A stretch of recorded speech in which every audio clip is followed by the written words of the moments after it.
할렐루야. 3월 20일 금요일 말씀의 자리에 오신 분들을 예수님의 이름으로 환영하고 축복합니다. 오늘 우리가 함께 나눌 하나님의 말씀은 마태복음 24장 29절부터 35절까지의 말씀입니다.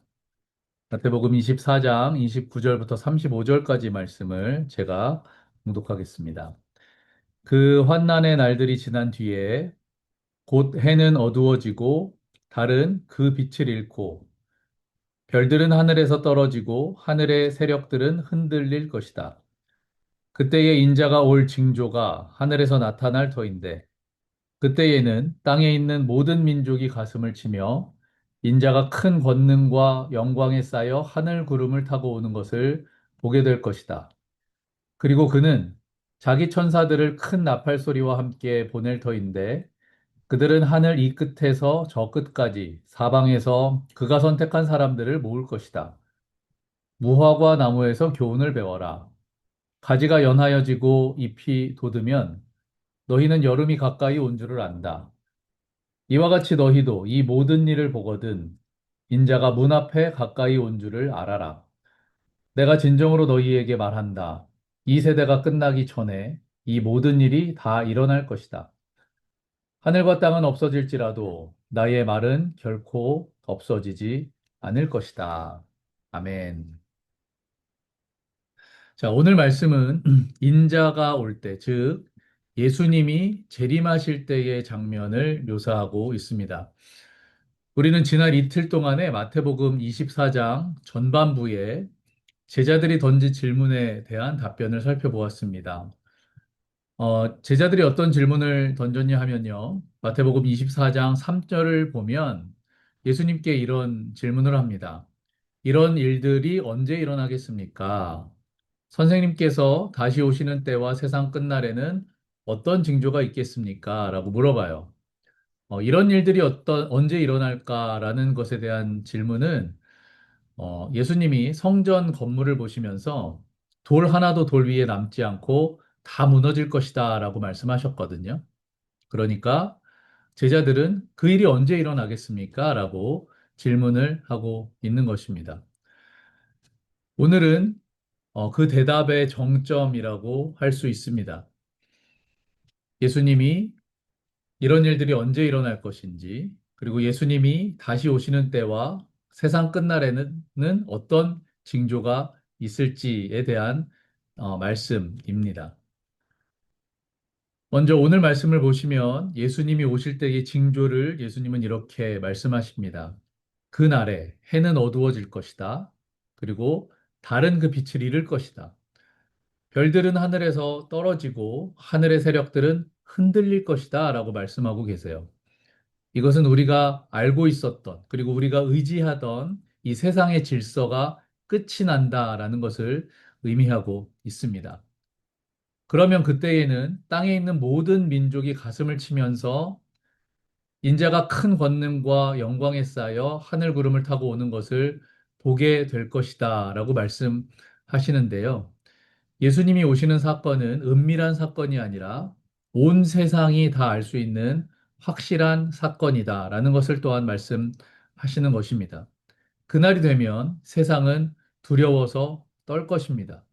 예수님을 알지 못하고 예수님을 믿지 못하고 예수님의 뜻대로 살지 않던 모든 자들은 그날이 멸망의 날이 될 것입니다.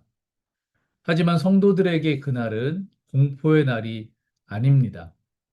성도들에게는 그날이 승리의 날이 될 거예요. 예수님이 이 징조를 말씀하시는 것은 그 징조를 보고 두려워해라 라는 말씀을 하시는 것이 아닙니다. 도리어 그 징조를 보고 깨어 있어라 라고 말씀하시는 것이죠. 여러분, 지금 세상을 한번 둘러보십시오. 전쟁은 과거의 얘기인 줄 알았는데 흉흉한 전쟁의 소문이 끊임없이 들려오고 있습니다. 기근과 핍박은 옛날 얘기인 줄 알았는데 지금도 제대로 먹지 못하고 제대로 치료받지 못하고 그리고 제대로 믿지 못하는 곳들이 있음을 끊임없이 듣게 됩니다. 그리고 예수님은 오늘 말씀에서 무화과 나무의 비유를 말씀하시는데요. 이스라엘에서는 이 무화과 나무의 가지가 연해지고 잎사귀를 내면 사람들은 아, 이제 곧 여름이 오는구나 라고 다 안다고 합니다. 이스라엘 사람들은 무화과 나무를 보고 다 계절을 분별하고 여름이 올 것을 안다는 것이죠.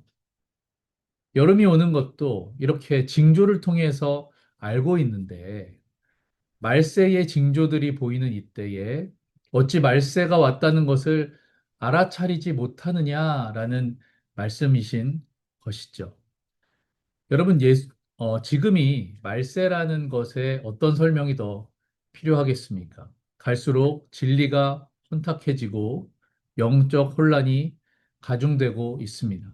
우리는 이 시기에 흔들리지 말고 더욱 하나님의 말씀을 붙잡고 소망 중에 예수님이 오실 날을 기다려야 할 것입니다. 여러분 혹시 아직도 흔들리십니까? 여러분 아직도 믿지 못하시겠습니까? 오늘 말씀 마지막에 예수님은 아주 강력한 선포를 하시는데요. 34절을 보면 예수님이 말씀하신 이 모든 일이 반드시 일어날 것이다 라고 말씀하십니다.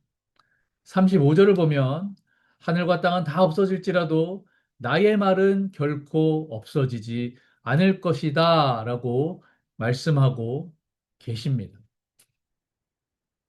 오늘 저희 막내가 저에게 이런 질문을 했습니다. 아빠, 아빠는 믿지 않는 사람이 하나님을 어떻게 믿는 거야? 라고 물어보면 어떻게 대답할 거야? 라고 물어보는 거예요. 그 이야기를 듣고 예전 생각이 났습니다. 제가 군대에 있었던 시절인데요. 군대에서 후임과 함께 초소 근무를 나갔습니다. 초소 근무를 나가면 최소한 1시간 반에서 2시간은 같이 있게 되거든요. 그래서 그 야심한 밤에 단둘이 초소에서 어, 제가 복음에 대한 이야기를 한참 전한 적이 있습니다. 그리고 그 이야기를 다 듣고 나서 후임이 저에게 이렇게 대답을 하는 거예요. 아, 저는 그게 믿어지지 않아요. 아마 복음을 전해본 분들은 이 비슷한 경험을 하지 않았을까 생각이 듭니다. 그리고 그때 크게 제가 깨달은 것이 있는데 그게 뭐냐면, 아, 믿어지는 것이 정말 큰 복이구나라는 것이었습니다. 저는 처음에 복음을 듣고 그 말씀이 믿어졌어요. 그때는 알지 못했는데 그것이 정말 감사한 일이라는 것을 그때의 사건으로 더욱 깨닫게 되었습니다. 제가 물론 믿음 생활을 하면서 의심이 없었던 것은 아닙니다. 하지만 어떤 사람이 하나님이 계신 것을 증명해내라는 것을 저에게 물어본다면 제가 하나님이 계신 것을 증명해내는 것은 사실 쉽지 않은 것을 알고 있어요. 근데 반대로 저는 하나님이 없으시다는 것을 증명하라면 그것이 더 힘든 것 같습니다. 제 입에서는 하나님이 안 계셔. 아, 하나님은 내 아버지가 아니야. 이런 말이 차마 나오지는 않더라고요. 결국 여러분, 믿음은 증명의 영역이 아니라 믿음의 영역인 것입니다. 그리고 그 믿음은 나의 의지로, 나의 깨달음으로 하는 것이 아니라 성령의 감동으로 갖게 되는 것이죠. 고린도전서 12장 3절에는 이렇게 말씀합니다. 하나님의 영으로 말하는 사람은 아무도 예수는 저주를 받아라 라고 말할 수 없고 또 성령을 힘입지 않고서는 아무도 예수는 주님이시다 하고 말할 수 없습니다. 아멘. 사랑하는 여러분, 세상은 수많은 질문들로 진리를 흐리게 하고 믿음을 흔들리게 합니다. 그래서 우리도 때로는 그 그럴싸한 질문들 때문에 정말 성경에 있는 말씀이 맞는 것인지 의심하고 또 흔들리게 되죠. 하지만 사랑하는 여러분, 답이 없는 질문에 휘둘려서 답을 찾으려고 방황하지 말고 진리의 말씀, 변하지 않는 말씀인 예수님의 말씀을 성령의 감동하심으로 붙잡고 성령의 감동하심으로 믿게 되시기를 축복합니다. 그러, 그러므로 여러분 오늘 이렇게 기도합시다. 세상이 요동칠지라도 영원한 주의 말씀을 붙잡고 흔들리지 않게 해 주십시오. 그리고 또한 이렇게 기도합시다. 우리가 영적으로 깨어 있어서 말세의 징조를 불안해하는 것이 아니라 믿음으로 그 징조를 보며 예수님을 맞을 준비를 하게 해 주십시오. 그렇게 흔들리지 않는 믿음과 예수님의 오심을 기다리며 깨어있는 오늘 하루의 삶, 그리고 그렇게 기도하며 예수님을 맞을 준비를 하며 살아가는 저와 여러분이 되시기를 예수님의 이름으로 축원합니다. 아멘.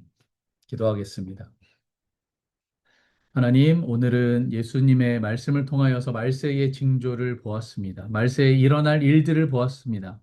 아버지 하나님, 세상은 그것이 맞는 것인지, 정말 그 일이 일어날 것인지 우리에게 질문하며 우리를 흔들리게 하지만 우리는 예수님의 말씀, 변하지 않는 말씀, 반드시 일어날 그 말씀을 붙잡고 의심하거나 흔들리는 것이 아니라 믿음으로 그날을 기다리며 예수님 예수님과 동행하는 삶을 살 수 있도록 함께하여 주시옵소서. 성령으로 함께하여 주셔서 예수님을 주님이라 고백하게 하여 주시고 또 성령의 감동하심으로 그날을 믿는 믿음을 가지고 이 세상 승리하는 삶으로 승리를 기다리는 삶으로 살아가게 하여 주시옵소서. 하나님께서 우리를 붙잡아 주시고 함께 하시기를 간절히 소망하며 예수 그리스도의 이름으로 기도하옵나이다. 아멘. 하늘에 계신 우리 아버지여, 이름이 거룩히 여김을 받으시오며, 나라의 임하옵시며, 뜻이 하늘에서 이룬 것 같이 땅에서도 이루어지이다. 오늘날 우리에게 일용할 양식을 주옵시고, 우리가 우리에게 죄 지은 자를 사하여 준 것 같이 우리 죄를 사하여 주옵시고, 우리를 시험에 들게 하지 마옵시고, 다만 악에서 구하옵소서. 나라와 권세와 영광이 아버지께 영원히 있사옵나이다. 아멘.